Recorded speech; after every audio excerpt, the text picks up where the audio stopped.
Mentor dan protege adalah elemen yang tidak asing lagi dalam anime, baik One Punch Man, Demon Slayer, Naruto, bahkan dalam One Piece sendiri kita boleh tengok banyak konsep mentor protege ini kan.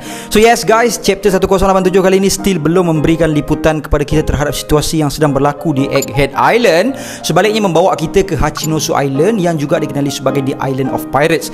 Kalau sebelum-sebelum ni kita didedahkan dengan kekalahan Kid, kekalahan Law, kekuatan Shanks, pergerakan Revolutionary Army dan nasib yang bakal menimpa Garp dalam chapter ini, dan ditambah lagi dengan pendedahan Oda yang mengatakan insiden yang bakal berlaku di Egghead Incident akan menjadi sebuah insiden yang besar. So kat sini memberi hint kepada kita bahawa sekembalinya kita kepada Egghead Island, sudah pasti insiden yang berlaku di Egghead sepatutnya menjadi lebih gempa dari Shanks vs Kid, Law vs Blackbeard, pendedahan Revolutionary Army dan Titanic Captains of Blackbeard vs Garp kat sini. Sebab pada aku tujuan Oda membawa kita ke arah scene di luar Egghead ini terlebih dahulu adalah berkemungkinan untuk men-settingkan something very big in the future yang bermula dari Egghead Arc ini. After all, sekarang ni kita berada di fasa final saga, so kita tak boleh nak expect less dari Oda dan perlu dengan lebih awal lagi bersiap sedia untuk sebarang kemungkinan berlakunya kematian untuk karakter-karakter yang kita sayangi. So dalam chapter 1087 ini, Oda menampilkan kepada kita kisah lampau Aokiji bersama Garp, pertembungan yang berlaku antara Garp serta Blackbeard Titanic Captains, dan Oda menutup chapter ini dengan sebuah emosi pilu yang bakal menyelubungi kita untuk minggu ini. So make sure korang stay tune until the end of this chapter untuk mengetahui what happened in this chapter. So jom, let's proceed with the content. Chapter bermula di ship scrap yard Navy Branch G1. Battleship bags, maksud kau macam punching bag? Tanya Django kepada Brand New. Lah, bila sebut macam tu baru perasan, memang nampak bekas-bekas tumbukan pun dekat kapal-kapal ni. Siapa yang buat ni? Tanya Full Body kepada Brand New. Kemudian Brand New menjawab bahawa ini semua kerja Garp sejak dari dia muda lagi. Inilah rutin harian dia. Mendengarkan perkara tersebut, Django menjadi begitu terkejut dan tertanya-tanya adakah sampai sekarang pun dia masih buat semua ini. Yang ni pula macam mana? Tanya Full Body. Yang tu kerja Aokiji, bekas admiral kita dulu, adalah protege kepada Garp. Cara dorang main benda ni adalah dorang kena tumbuk kapal ni tanpa menggunakan haki ataupun kekuatan Devil Fruit. Jelas Brand New. Dan apa yang kita dapat saksikan di sini menunjukkan bahawa setiap manusia bukanlah dilahirkan untuk menjadi hero. Seseorang itu perlu berusaha keras. Tambah Brand New. Kemudian scene beralih ke arah pulau Beehive, Hachinosu, the Island of Pirates in New World. Dan sebaik saja kita dibawa ke sana, kita langsung dapat menyaksikan tubuh gergasi Sanjuan Wolf terlempar ke dalam lautan, dan perkara yang berlaku di sini jelas telah menakut-nakutkan lalun-lalun di sana, dan mereka juga perlu berusaha untuk menarik semula Sanjuan Wolf ke darat kerana sekiranya tidak, Sanjuan Wolf akan mati lemas. Namun menyukat dari segi saiz tubuh Sanjuan Wolf, mereka kembali tertanya-tanya bagaimana caranya nak naikkan manusia sebesar-besar bas tu. Kemudian panel beralih ke arah Vasco Shot yang dilihat mengakui kekuatan Garp dengan mengatakan, jadi inilah dia hero legenda itu. Kemudian dia terus melepaskan serangan Heavy Drinker Hearth Fire.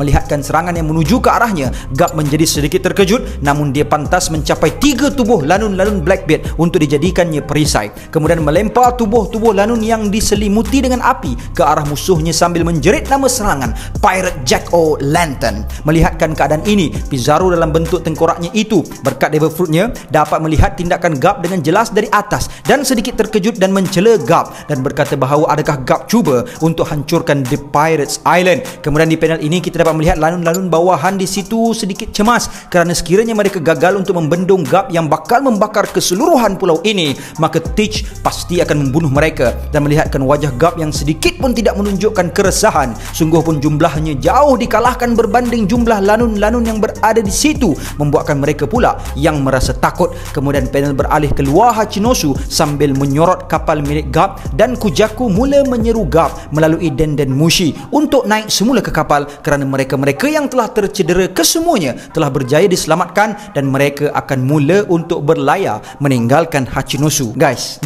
alhamdulillah TikTok aku dah berjaya reach 33,000 followers, dan aku harap sokongan korang untuk aku reach 50,000 followers sebelum birthday aku 28 Ogos ini. Jadi aku harap korang boleh hadiahkan kepada aku 50,000 followers untuk birthday aku tahun ini. So jangan lupa untuk follow dan share kepada kawan-kawan korang yang mungkin belum follow TikTok aku. Thank you guys so much. Okay, jom kita sambung balik. Di belakang Kujaku, kita dapat melihat Tashigi yang merisaukan keadaan Hibari yang telah dibekukan Aokiji. Mendengarkan seruan Kujaku, Garp segera menjerit memanggil Grus, Koby dan Helmeppo untuk beredar dari situ dan membiarkan Hachinosu untuk terus menjadi Pulau Lanun kerana di sana terlalu banyak Lanun untuk mereka tangani, memandangkan bilangan mereka yang tidak mencukupi. Namun tiba-tiba dari kepulan asap muncul satu sosok dan mengatakan bahawa, macam yang aku cakap tadi, aku tidak akan biarkan kau lolos dari sini, Garp-san. Dan ternyata dia adalah bekas Admiral Aokiji Kuzan yang sebelumnya telah direbahkan Garp. Kemudian di panel ini kita dapat melihat yang ternyata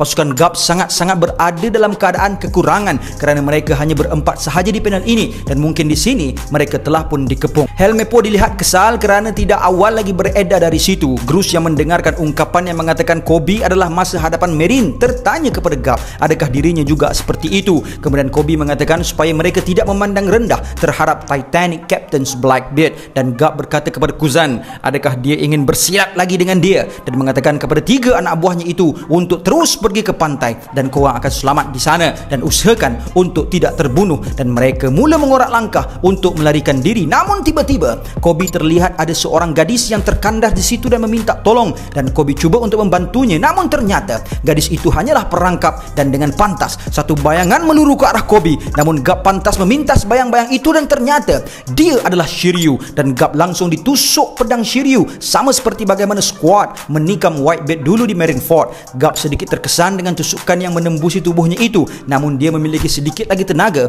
untuk mengangkat penumbuknya dan melepaskan tepat ke kepala Shiryu, membuatkan Shiryu terhentam kuat ke tanah. Dan di panel ini kelihatan Garp mengenali sosok Shiryu si tak guna dari Impel Down. Melihatkan situasi ini, Helmeppo, Grus, Koby menjadi cemas dan Koby cuba menemplak kesalahan itu ke atasnya. Namun Garp tetap bertegas menyuruh mereka berambus dengan segera dari situ, dan tikaman yang diterima itu sebenarnya memang dimaksudkan tertuju ke arah dirinya. Melihatkan Garp tertikam, sedikit semangat telah tersuntik kepada seluruh lanun-lanun di situ kerana merasakan bahawa Garp sedikit sebanyak telah melemah dan merasakan kini Garp telah hilang kebalnya. Lanun-lanun bawahan Blackbeard mula untuk mengerumuni Garp sehinggakan salah seorang dari mereka berkata, dengan membunuh Garp kita bakal menempah tiket ke arah kesenangan dan kekayaan. Ikuzo Yarodomo. Kemudian di panel ini kita dapat melihat apa yang dimaksudkan oleh lanun tadi. Ternyata nilai bounty Garp adalah sejumlah 3 mahkota yang bersamaan dengan 3 bilion berry yang juga bersamaan dengan nilai bounty cucunya itu.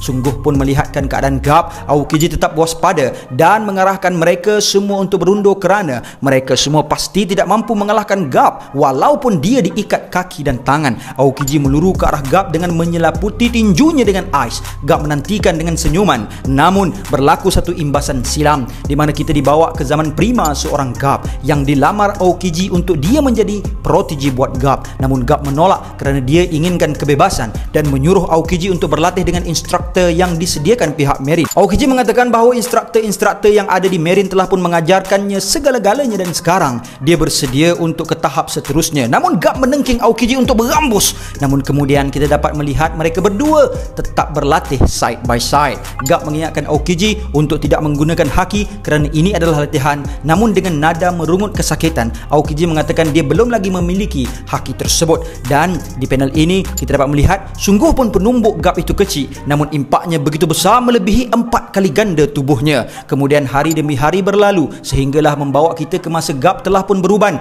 dan sedang melepaskan kemarahan terhadap cucunya yang menjadi lanun kepada Aokiji. Kemudian di panel ini kita dapat melihat Aokiji telah pun dilantik menjadi Admiral, namun pertaliannya dengan Garp masih lagi akrab dengan Garp yang menjemputnya untuk makan ataupun meminum secangkir teh. Kemudian scene beralih ke current storyline di mana Garp telah pun menggelarkan anak muridnya itu sebagai derhaka dan Aokiji bukan lagi anak muridnya. Kemudian pertembungan tumbukan antara mereka berdua telah berlaku dan satu ledakan besar terjadi di sana sambil disaksikan Avalo Pizarro dan masing-masing mereka, Aokiji dan Garp, tercampak jauh jauh sambil juga turut disaksikan Kobe yang merisaukan Garp. Setelah San John Wolf, Kapten ke-7 Blackbeard, dihumban ke lautan. Setelah serangan Vasco Short, Kapten ke-8 Blackbeard, berakhir dengan kegagalan. Setelah Shiryu, Kapten ke-2 Blackbeard yang sedikit berjaya melemahkan Garp. Setelah kemudiannya Aokiji, Kapten ke-10 Blackbeard yang berjaya merebahkan Garp. Kini giliran Avalo Pizarro, Kapten ke-4 Blackbeard, bakal beraksi dan mungkin akan mendiamkan Garp. Avalo Pizarro tertawa melihat keadaan Garp dan SWORD. Dia mula untuk bercakap besar, mengatakan, sarang tebuan jangan dijolok kalau belum bersiap untuk dikeroyok. Adakah kau fikir kawan-kawan kau akan selamat kalaupun mereka sempat untuk berlayar? Jangan pandang rendah dengan kemampuan Island Fruit aku. Kemudian Pizarro mula mempamerkan kemampuan Island Fruitnya yang seakan-akan pika, sejenis chipmunk yang berada dalam lanun Doflamingo. Pizarro mula menghasilkan beberapa tangan raksasa menghulur ke arah kapal Garp, dan di panel ini kita dapat melihat yang kru SWORD langsung tidak menyedari kehadiran tangan Pizarro, dan di panel ini kita dapat melihat Pizarro yang sedikit meluah mengatakan yang sebelum-sebelum ini yang terbit di dada-dada akhbar adalah sorotan kepada nama seorang Blackbeard, namun esok apa yang bakal terpampang di surat khabar adalah Avalo Pizarro, the 4th Titanic Captain of Blackbeard, menggunakan kemampuan baharunya yang hebat menghancurkan perancangan Vice Admiral, the hero of the Marine, Monkey di Garp. Di panel ini kita dapat melihat seolah-olah Pizarro hanya mengawal tubuh gergasinya dari jarak jauh, manakala di panel ini kita dapat melihat Kobe yang langsung tidak berdaya untuk berbuat apa-apa, melainkan hanya mampu menghalang jangkauan tangan raksasa Pizarro dengan mulutnya. Melihatkan itu, Garp sedikit menyuntik semangat Kobe